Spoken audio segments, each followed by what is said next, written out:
I arrived at Nolan and Associates 15 minutes early, and chose my seat at the far end of the long mahogany table deliberately. I set my notebook down, uncapped a pen and folded my hands in my lap. The room was quiet and still, exactly how I needed it.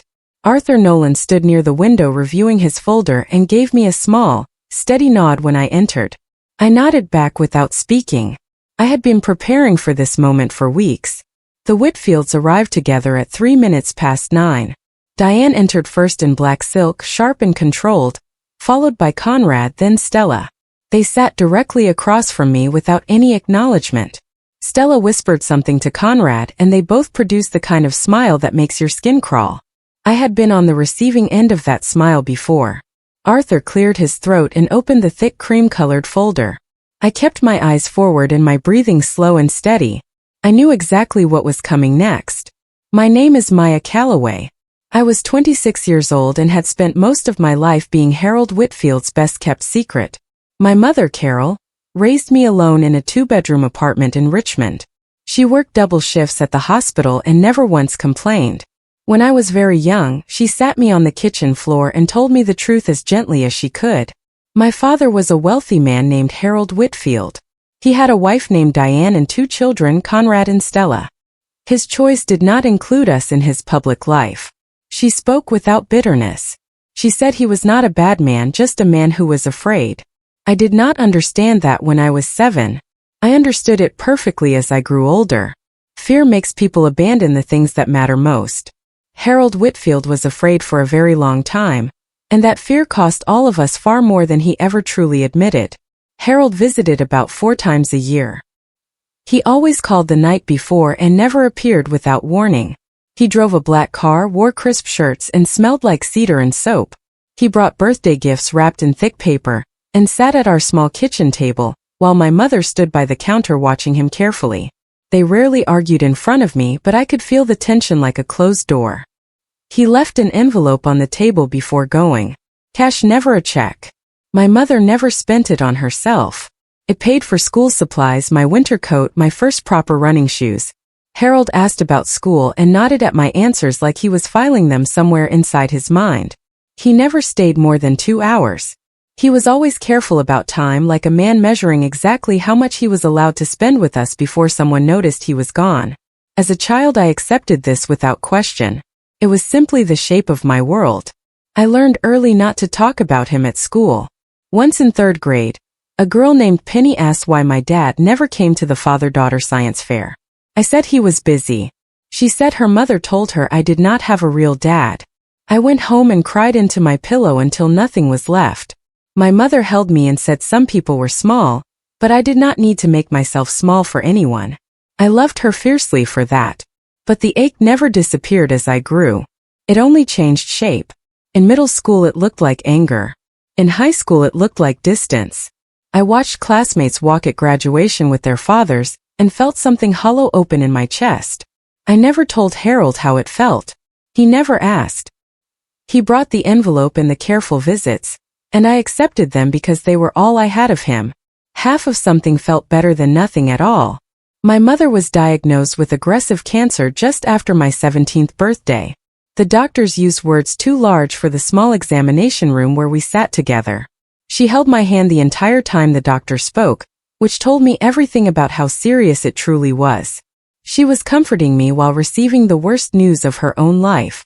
Harold came 2 weeks after the diagnosis. They sat in the living room with the door shut while I waited alone in the kitchen. I heard his voice once, low and serious, then a long silence. When he came out, his eyes were red at the edges. He told me to take care of her. I wanted to scream, to ask why he was leaving again instead of staying to help. But I just nodded quietly. He left the envelope on the table as always. That time it was noticeably thicker. I held it a long moment before setting it down.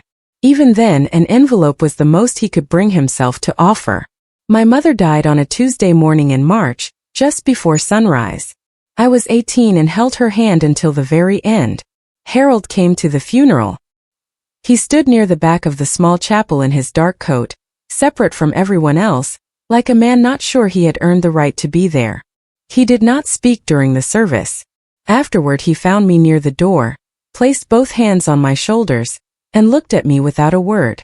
Then he said quietly, "She was a remarkable woman." "I am sorry, Maya." His voice cracked on my name. It was the first time I had ever heard it crack.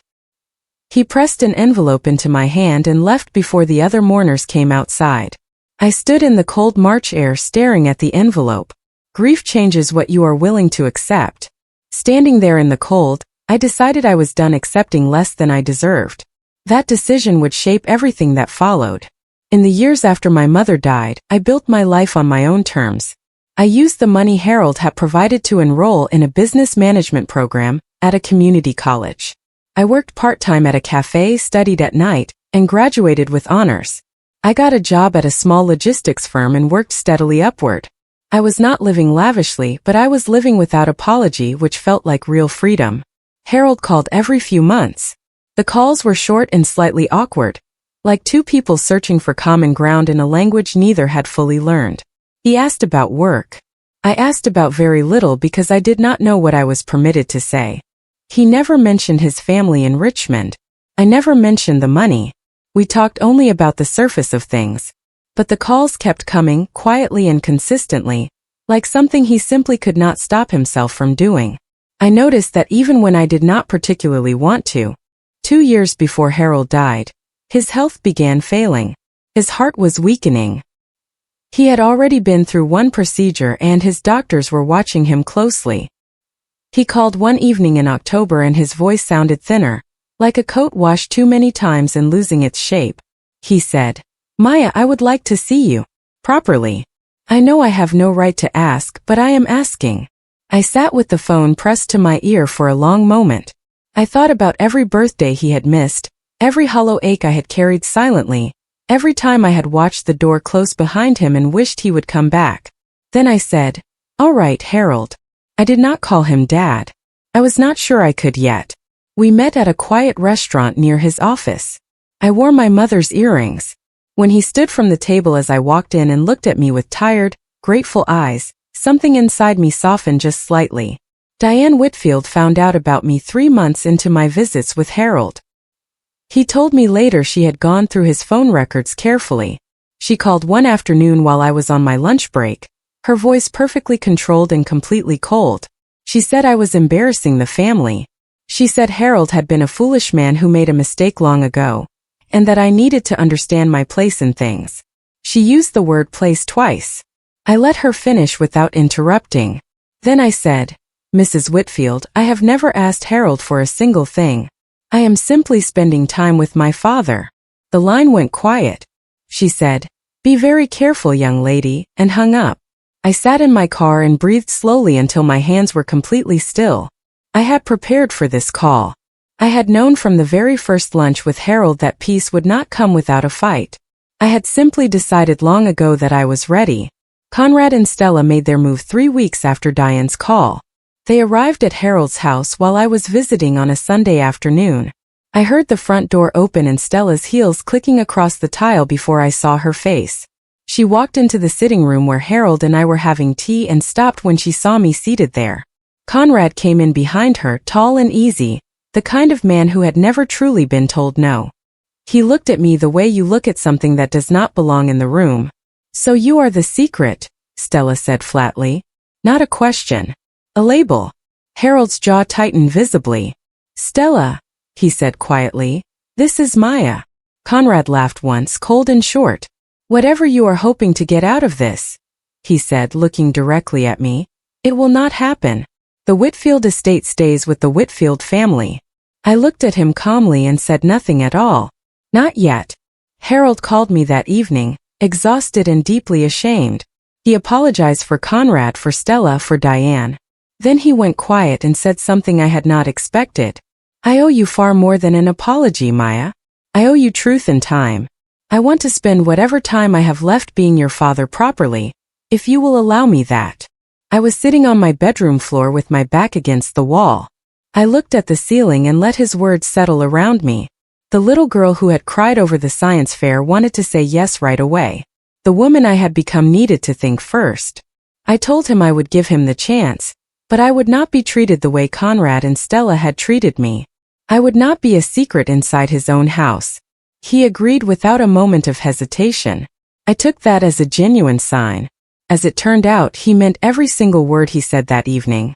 For the next year and a half, I visited Harold every Sunday without exception. Sometimes we lunched at his house during the hours Diane was away visiting her sister. Other times we met at a small Italian restaurant on Maple Street where the owner always gave us the quiet corner table. We talked about everything during those visits. About my mother in the early years. About his regrets and the choices he could not undo. About my childhood and the things he had missed forever. He listened in a way he never had when I was small. His hands shook from medication sometimes, but his eyes were always sharp and present in the moment. He remembered details I mentioned from one Sunday to the next. He told me about his own father, a hard man who left very little warmth behind. Harold had built something much larger. He had simply never decided, until those final visits together, exactly who it was truly meant for all along. About 8 months before Harold died, he said something over Sunday coffee that stayed with me long afterward. He looked at me steadily and said, "I have made sure you are taken care of, Maya. Whatever happens after I am gone, you will not be left with nothing." I set my cup down carefully. "Harold," I said, "I am not here for that. You know that." He nodded slowly. "I know," he said. "That is precisely why." He said nothing more that afternoon. 2 days later, an unfamiliar name appeared on my phone with a message asking if I had time for a brief call. It was Arthur Nolan, Harold's personal lawyer of over 20 years. He said only that Harold had asked him to contact me, and that I should keep his number somewhere safe. I kept it carefully. I also kept my composure completely and waited patiently for whatever was coming. Patience, I had learned over many years, was always the most powerful thing available to me. Harold Whitfield died on a Friday evening in September. He was 68 years old. His heart gave out quietly the way he had done most important things. I found out Saturday morning, not from Diane, not from Conrad or Stella, but from a missed call from Arthur Nolan at 7 in the morning. His voicemail said simply, "Miss Calloway, I am deeply sorry to inform you that Harold passed away last evening. Please call when you are ready." I sat on the edge of my bed holding the phone in both hands and let those words settle over me slowly. I had known this was coming. We both had. In those final months, Harold had grown very thin and tired. The last time I saw him, 2 weeks before he died, he held my hand across the restaurant table for a very long time without saying a word. That silence told me everything. I cried that Saturday morning until nothing was left inside me. Then I sat up straight and called Arthur back. Arthur Nolan was a quiet, precise man in his early 60s with silver hair and steady hands. We met at his office Monday morning, 2 days after Harold died. He shut the door, poured 2 glasses of water, and sat across from me with the stillness of someone who had delivered difficult news many times. He told me Harold had amended his will 8 months before his death, which I had quietly suspected. He said the Whitfield family did not yet know the full contents, only that a reading was scheduled for Friday. Then he said, "Miss Calloway, Harold specifically asked me to inform you in advance. He wanted you time to prepare yourself." I asked what I needed to prepare for. He said, "The reaction in that room." I understood immediately and completely. We spent the rest of the meeting reviewing the legal structure, Harold's attached personal letter, and the very limited options the family would have if they chose to challenge the document. Those options were extremely few. The funeral was held Wednesday at a large church in the West End of Richmond. I wore my mother's pearl earrings and a simple black dress and arrived 5 minutes early. The church was filled with business partners, neighbors, and old family friends I did not recognize. I chose a pew near the back. I had decided not to make a scene or demand public recognition during the service. This was Harold's funeral and he deserved full dignity. But I was not going to hide either. I had spent 26 years being hidden, and that chapter was finished. Halfway through the service, Diane noticed me from the front row. I watched her lean toward Conrad and whisper. Conrad turned and looked directly at me across the church. I met his gaze without blinking. He looked away first. After the service, I stood near the stone steps and said nothing to anyone. I was simply present. Quietly, undeniably, completely present. I believed Harold would have appreciated exactly that. Stella found me outside after the service near the oak trees at the edge of the churchyard. She walked over with clear purpose, her heels sinking into the soft ground, her expression tight and controlled. She stopped 2 feet in front of me and said quietly, "You have some nerve showing up here." I kept my expression open and steady. "He was my father," I said simply. She shook her head. "He was your mother's mistake," she said. "You were the one nobody was supposed to know about. The secret daughter. That is all you are." She let those words sit between us like smoke in still air. I took one slow breath and said, "Secrets have a way of coming out, Stella. You might want to prepare yourself." I did not raise my voice or cry. I turned and walked to my car without looking back once. I sat behind the wheel and gave myself 5 minutes to feel everything fully. Then I straightened my shoulders, started the engine, and drove home steadily. Arthur called Thursday evening, the night before the will reading. He confirmed I had the correct address and time. I told him yes to everything. He paused and said, "Miss Calloway, I have been practicing law for 31 years. I have sat in many rooms during many readings. This one will be unlike most." I asked if he was warning me about something specific. He said, "Bring your composure and leave everything else in the car." I thanked him sincerely. That evening I packed a small notebook, 2 pens, the legal outline Arthur had given me Monday, and a photograph of my mother I always carried in my wallet. I did not bring my grief, my old anger, or the weight of 26 years of being the daughter nobody mentioned publicly. I had already done all of my crying. What was coming required something entirely different from me. Clarity, patience, absolute stillness. I had all 3 ready and waiting. I set my alarm, laid out my clothes, and went to bed early. I arrived at Nolan and Associates 15 minutes before the Whitfields, exactly as planned. The receptionist led me quietly to the conference room. I was the first one there. I set my notebook on the table, uncapped my pen, and sat at the far end with my hands folded and my back straight. The room was completely still. I was calm in a way that surprised even me. I had spent weeks preparing for this moment, not trying to claim something I did not deserve, but making sure I was fully ready to receive what Harold had freely and deliberately chosen to give me. There is an important difference between those 2 things. The Whitfields arrived at 3 minutes past 9. Diane entered first, followed by Conrad, then Stella. They sat directly across from me without any acknowledgement at all. Diane placed her handbag down with a small deliberate click and looked at Arthur. "Let us finish this quickly," she said. Arthur looked at the clock. "Certainly," he replied and opened the folder carefully. Arthur read the opening language at a steady, unhurried pace. Harold's full legal name. The date the document was signed. The names of the witnesses. Each line without rushing. Diane glanced at her watch once. Conrad leaned back with his arms folded. Stella examined her nails with a bored expression. None of them appeared worried in the slightest. They had come to collect what they believed was already theirs. The Whitfield estate was considerable. 3 private properties in Virginia, a commercial real estate portfolio worth several $1,000,000, substantial investment accounts, and the family home at 14 Birchwood Lane in Richmond where Diane had lived for 24 years. Conrad had been discussing renovation plans with a business contact. Stella had told a friend she expected the Richmond house. They had quietly divided Harold's entire life among themselves before Arthur reached the section that truly mattered. They were so certain of the outcome that not one of them had looked at me even once since sitting down at that table. Arthur's voice stayed steady as he turned to the section that mattered. "With respect to the entirety of my estate," he read carefully, "including all real property, financial holdings, investment accounts, personal possessions, and the family residence at 14 Birchwood Lane, Richmond, Virginia, I hereby leave everything to my daughter Maya and Calloway, to be transferred to her full and sole ownership upon completion of all legal proceedings." The silence that followed was complete. I heard the wall clock ticking. Then Diane made a sound I had never heard before. A short, breathless, sharp sound, like someone had knocked all the air from her body. Conrad sat forward so fast his chair scraped loudly across the floor. "What?" he said, voice immediately sharp. Arthur did not flinch.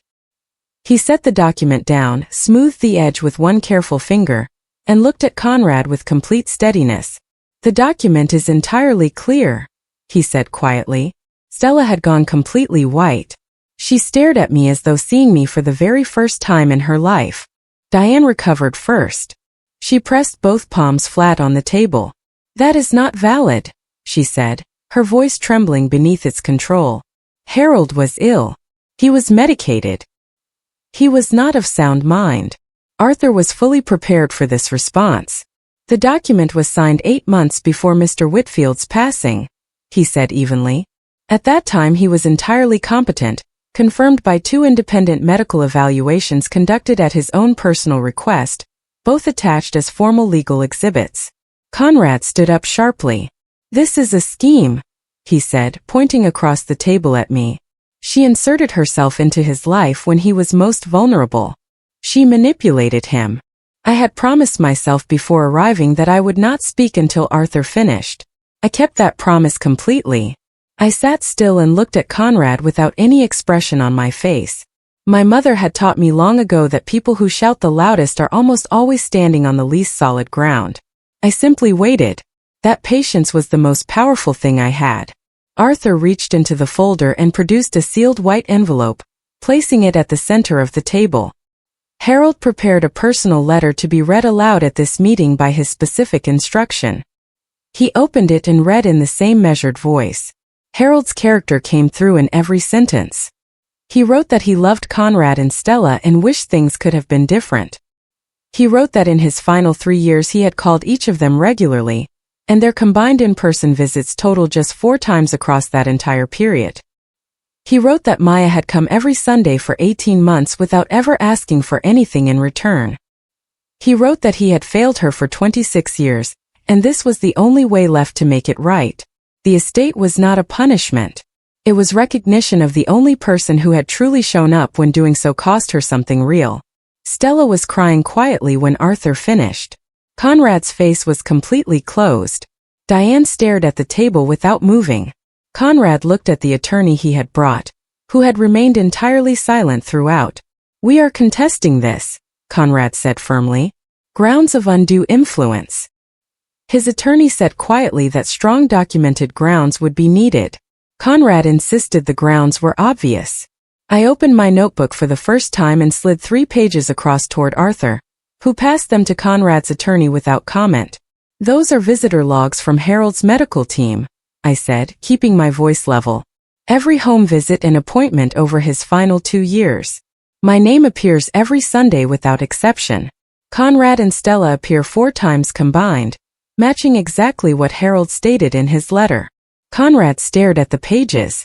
"Complete phone records are also attached," I added quietly, showing every call Harold placed that went unanswered. I closed the notebook and rested both hands on top of it. "You are welcome to contest this will," I said. "But I want each of you to understand what the full evidence looks like before making that decision." The room held a long silence. 6 months later I stood in the open doorway of the Richmond house on Birchwood Lane on a bright March morning, a cup of coffee warming both hands. The legal challenge had been filed and dropped within 5 weeks. Conrad's attorney reviewed the full evidence and advised against continuing. Diane had moved to her sister's home in Charlottesville.